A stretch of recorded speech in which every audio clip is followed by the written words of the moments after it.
Sunday morning ఇంతమంది press వచ్చారు. Thank you so much. మీరేంటి ఒక రోజు అడ్వాన్స్లో ఉన్నారు? సండే ఎక్కడికి వెళ్ళిపోయింది? ఏం జరిగింది చెప్పండి నిన్న? అనుకోకుండా ఒక రోజు మిస్ అయింది. Vasu garu no no ya is becoming student and ఆయన ఎగ్జామ్ రాస్తున్నారు. నేను చక్కగా నా ఎగ్జామ్స్ రాసుకుంటుంటే కాన్సన్ట్రేట్ చేసి ఒక మనిషి దాన్ని బయట పెట్టి ఇప్పుడు ఎలా అయిపోయిందంటే అందరూ అక్కడ నన్ను ఎలా చూస్తున్నారు, కనీసం ఏదైనా వస్తే పక్కన వాళ్ళు అడుగుతాను కూడా లేదు ఇప్పుడు నాకు.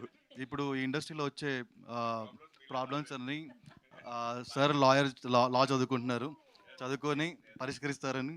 మా మీద ఉన్న కేసులకైతే నేను ప్రొడ్యూసర్ కన్నా లాయర్ గానే ఎక్కువ సంపాదిస్తాను. సో అందుకే ఒక రోజు మిస్ చేశారు మీరు. సాటర్డే ఈరోజు అంటే ఎప్పుడు స్టూడెంట్గా ఉన్నప్పుడు ఏంటంటే సండే ఎప్పుడు వస్తుందా అని చూస్తాం కదా, ఆ ఎఫెక్ట్ అనుకుంటుంది. అండ్ బిర్యానీ సండేకి వెళ్ళిపోయాం. అంటే వరలక్ష్మి గారు నాకు కాల్ చేశారు, చేసి సార్ ఇట్లాగా ఒక సినిమా తీస్తున్నాను, డైరెక్ట్ చేస్తున్నాను అన్నారు ఆయన. ఆవిడంటే అద్భుతం అనుకున్నాం. నేనే యాక్ట్ చేస్తున్నానండి అన్నది ఆవిడ. మా అద్భుతం అనుకున్నాం. నేనే ప్రొడ్యూస్ చేస్తున్నానండి అంది ఆవిడ. అప్పుడు అనుకున్నాను ఓకే చేస్తా అని. కానీ సినిమా మొత్తం కంప్లీట్ చేశారు ఆవిడ చాలా ఫాస్ట్గా. అంటే నాకు ఎప్పుడు ఫోన్ చేసి ఎప్పుడు సినిమా కంప్లీట్ అయిపోయింది అంటానికి కూడా ఇట్స్ జస్ట్ లైక్ అలా ఒక ఫ్లాష్ కింద అయిపోయింది. ఆవిడ వచ్చి ఎట్లా సినిమా కంప్లీట్ అయిపోయిందండి, వచ్చి ఒకసారి మొత్తం ఫస్ట్ ఇలా ఎడిట్ కూడా అయిపోయింది, ఒకసారి వచ్చి చూడండి అన్నారు. వెళ్తుంటే ఒక్క నిమిషం అండి, ఇట్లాగా నేను ఒక షార్ట్ తీసాను, సింగిల్ షాటు 6 minutes, అది 7 minutes 45 seconds ఉంది. అంటే కొంచెం లోపల ఏంటి ఈవిడ ఏం చేస్తుంది, ఏదో అద్భుతాలు చేసేస్తుంది అనుకుని సినిమాకి వెళ్ళి మొత్తం సినిమా అంతా కూడా చూసిన తర్వాత బయటకు వచ్చి ఇట్లాగా ఏదో 7 minutes తీసాను అన్నారు కదా సింగిల్ షాట్, ఎక్కడుంది అంటే ఆవిడ చెప్పింది. అది నిజంగా నాకు తెలియలేదు. అంటే నేను అంత చాలా ఒక కాపీ చూస్తున్నప్పుడు మనం చాలా అబ్జర్వ్ చేసి చూస్తాం కదా, ఆ 7 minutes షాటు నాకు తెలియలేదు అసలు.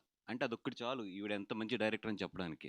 ఎందుకంటే సింగిల్ షాట్ అనేది ఎవరో అన్నా సరే తెలిసిపోతుంది, అది 7 minutes రన్నింగ్లో ఉంటే తెలుస్తుంది. నిజంగా హానెస్ట్గా చెప్తున్నాను, ఏదో ఆవిడని పొగుడుతాను కానీ అది కాదు, కానీ నాకు తెలియలేదు. ఆవిడని ఐ థింక్ రోలింగ్ టైల్స్ ముందే అడిగాను ఆవిడ, ఏదో షాట్ అన్నారు కదా ఎక్కడ అంటే ఆవిడ చెప్పారు ఇందాక వెళ్ళిపోయింది షాట్ అని చెప్పి. ఇంకా అదొకటి చాలు, ఆవిడ చాలా మంచి డైరెక్టర్ అని చెప్పడానికి. ఇంకా దానికన్నా కూడా వేరే ఇది కూడా అవసరం లేదు. అండ్ జనరల్లీ ఏంటంటే ఆవిడ బయట మాట్లాడుతుంటే మన వందే భారత్ ట్రైనే స్లో ఉంటుంది, ఈవిడ మాటలు అంత ఫాస్ట్ ఉంటాయి. ఆవిడేమైనా వాయిస్ మెసేజ్ పంపితే మనందరం 1.5 2లో ప్లే చేసుకుంటే ఈవిడది మైనస్ చేయాలి మేము, అంత ఫాస్ట్ ఆవిడ. అంత ఫాస్ట్గానే సినిమా కూడా ఫినిష్ చేసింది ఆవిడ. అంటే నిజంగా అది ప్రొడ్యూసర్గా మీ లక్ అండి అది. అండ్ డెఫినెట్గా ఈ సినిమా బాగా ఆడి, అంటే ఈ సినిమా స్క్రీన్ ప్లే ఎంత టైట్ ఉంటుందంటే ఆ సినిమా గురించి ఏం మాట్లాడినా కూడా కథ రివీల్ అవుతుంది. అందుకని చెప్పి ఆ సినిమా రిలీజ్ అయ్యే వరకు ఆ కథ గురించి అట్ల గురించి ఎక్కువ మాట్లాడలేము, ఎందుకంటే అంత టైట్గా అంత ఆవిడ బ్యాంక్స్ ఇచ్చుకుంటూ తీసుకెళ్లారు. దీంట్లో అన్నిటికన్నా నిజంగా ప్రొడ్యూసర్ గురించి చెప్పాలంటే ఒక మంచి విషయం ఏంటంటే ఎవ్రీ మినిట్కి దీంట్లో ఒక పెద్ద యాక్టర్ వస్తానే ఉంటారు. అట్లాంటి పెద్ద యాక్టర్స్ని అందరినీ కూడా తీసుకొచ్చి అంత ఫాస్ట్గా సినిమా చేయడం అంటే మాత్రం నిజంగా మా వల్ల అయితే కాదు. నిజంగా ఆవిడ ఎలా చేస్తారో కూడా తెలియదు మనకి.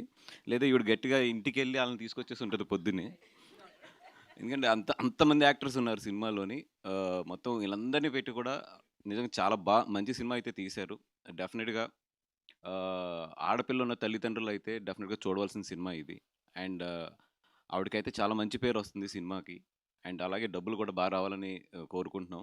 అలాగే ఈటీవీ ఎక్కడ ఉంటే అక్కడ సక్సెస్ ఉంటుంది. అలాగే మా సాయి, నితిన్ వీళ్ళిద్దరు ఎక్కడ ఉంటే అక్కడ మంచి సక్సెస్ ఉంటుంది.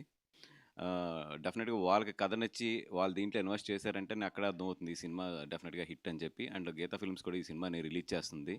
అండ్ అందరికీ కూడా ఆల్ ది బెస్ట్. అండ్ దీంతో వరలక్ష్మి గారికి ప్రొడ్యూసర్గా ఉండే కష్టాలన్నీ బాగా తెలియాలని కోరుకుంటూ, అదేవిధంగా దీని తర్వాత మంచి డబ్బులు రావాలి, వచ్చిన డబ్బులు మళ్ళీ సినిమాలోనే పెట్టాలని చెప్పి కోరుకుంటున్నాం. Thank you very much. చాలా ఈజీ అని ఫీల్ అవుతున్నారు. 30 days 40 days సినిమా తీసేయచ్చు, అదే ఈజీ అని ఫీల్ అవుతున్నారు ఆవిడ. సారీ, కన్ఫ్యూషన్లో వచ్చేసి మర్చిపోయాను చాలా ఒక ఇంపార్టెంట్ వ్యక్తిని. నాని గారు